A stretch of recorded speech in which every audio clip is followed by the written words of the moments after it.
मेरा नाम है प्रदीप कुमार। मैं आज इस चैप्टर में दो ध्रुवीयता के बारे में डिस्कस करेंगे। दो ध्रुवीयता कहते किसे हैं और ये जो ध्रुवीयता होता है वो होता क्या है, ये सारी चीजें आज हम इस टॉपिक में क्या करेंगे, डिस्कस करने वाले हैं।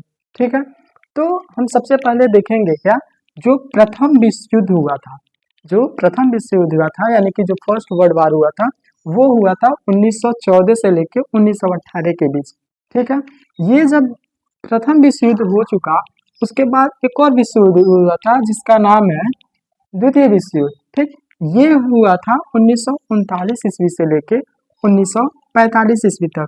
जब द्वितीय विश्व युद्ध हो चुका तो जो यूएसएसआर था, यानी कि जो ये सोवियत संघ था और जो ये यूएसए था, ये क्या हुए थे, दोनों एक अलग गुटों में क्या हुए थे, बट गए थे। ठीक है, एक गुट का नाम था अमेरिका, जिसे हम यूएसए के नाम से जानते हैं, और जो दूसरा गुट था वो था यूएसएसआर, जिसे हम सोवियत संघ के नाम से जानते हैं। ठीक है, जब द्वितीय विश्व युद्ध क्या हुआ था, समाप्त हो गया था, उसके बाद देश के जो बड़े पूंजीपति वाले देश थे, यानी कि जो पावरफुल शक्ति वाले देश थे, वो क्या किए थे, वो शीत युद्ध के दौर में क्या किए थे, यानी कि जब हमारा द्वितीय विश्व युद्ध समाप्त हो गया, उसके बाद उन्होंने क्या किया, एक शीत युद्ध राय।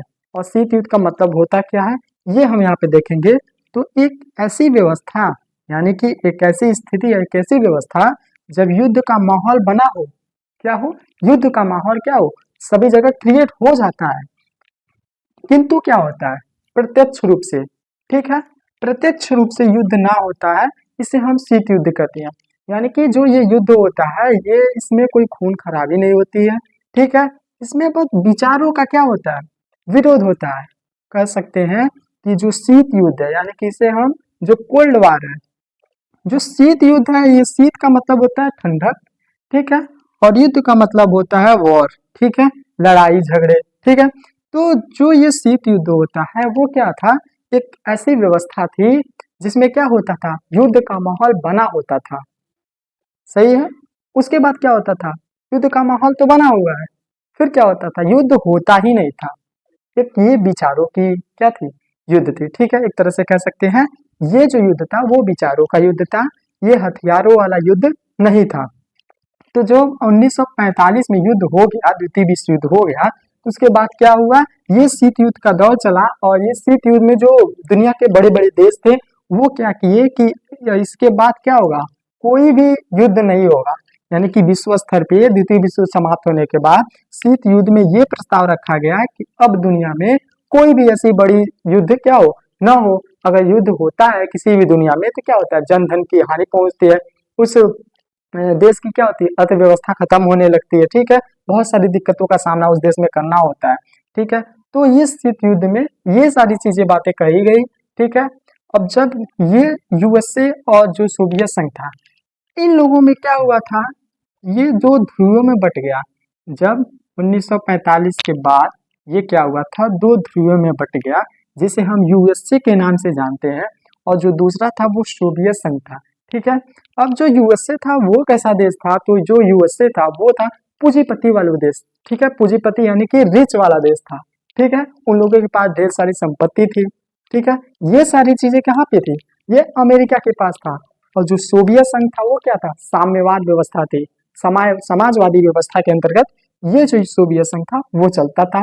ठीक है, अब ये जो विखंडन हुआ था, कब हुआ था सोवियत संघ का विखंडन, तो वो हुआ था 25 दिसंबर 1991 में यूएसएसआर यानी कि सोवियत संघ का क्या हुआ, विखंडन हो गया। कब हुआ था, तो 25 दिसंबर, डेट याद रखेंगे, it's a very most important question in your syllabus.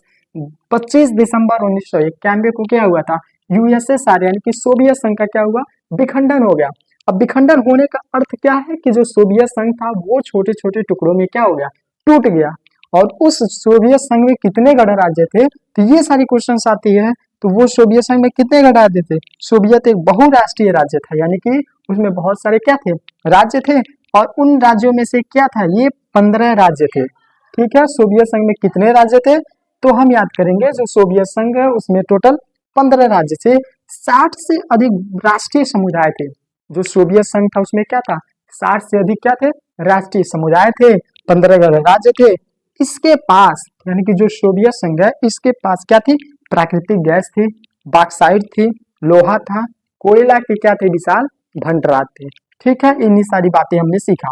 Bauxite, लोहा एवं कोयले का क्या था, ये सोवियत संघ एक विशाल भंडार था। यानी कि यहाँ पे ये सारी चीजें क्या होती थी, बहुत अत्यधिक मात्रा में पाई जाती थी। बात करते हैं बर्लिन की दीवार। जो बर्लिन की दीवार है वो क्या करती थी, वो जो है जब विखंडन हुआ था सोवियत संघ और अमेरिका में, तो वो ये जो बर्लिन की दीवार है उसको क्या बनाया गया था, ये मेन मुद्दा इसी को बनाया गया था। ठीक है, ये जो बर्लिन की दीवार है ये जर्मनी में बनाई गई थी। ठीक है, मैं ये जर्मनी हो गया, तो ये यहाँ पे बर्लिन की दीवार बनाई गई थी। ठीक है, यहाँ पे बर्लिन की दीवार बनाई गई थी। ये साम्यवादी खेमा हो गया था। ठीक है, ये साम्यवादी खेमा था और ये था कौन सा खेमा, ये पूंजीवादी खेमा था। ठीक है, यहाँ के जो लोग थे वो समाजवादी अर्थव्यवस्था के आधार पर क्या करते थे, चलते थे, और यहाँ के जो थे वो पूंजीवादी वाले थे। ठीक है, अब बर्लिन की दीवार अगर बात आती है, ये गिराई कब गई थी, तो बर्लिन की दीवार थी वो 1989 ईस्वी को गिराई गई थी। और बर्लिन की दीवार गिराया किसने था, तो जो ये पूर्वी साम्यवादी वाले के जर्मनी के जो लोग थे, जो पूर्वी जर्मनी के लोग थे, जो साम्यवादी खेमे के थे, उन्होंने क्या किया था, बर्लिन की दीवार गिरा के वो पूंजीवादी के तरफ जाना चाहते थे, इसलिए इन्होंने बर्लिन की दीवार क्या की थी, गिरा दी थी। बात करते हैं जब सोवियत संघ का विखंडन हुआ। सोवियत संघ का विखंडन कब हुआ था, तो 25 दिसंबर 1991 ईस्वी को सोवियत संघ का विखंडन हो गया।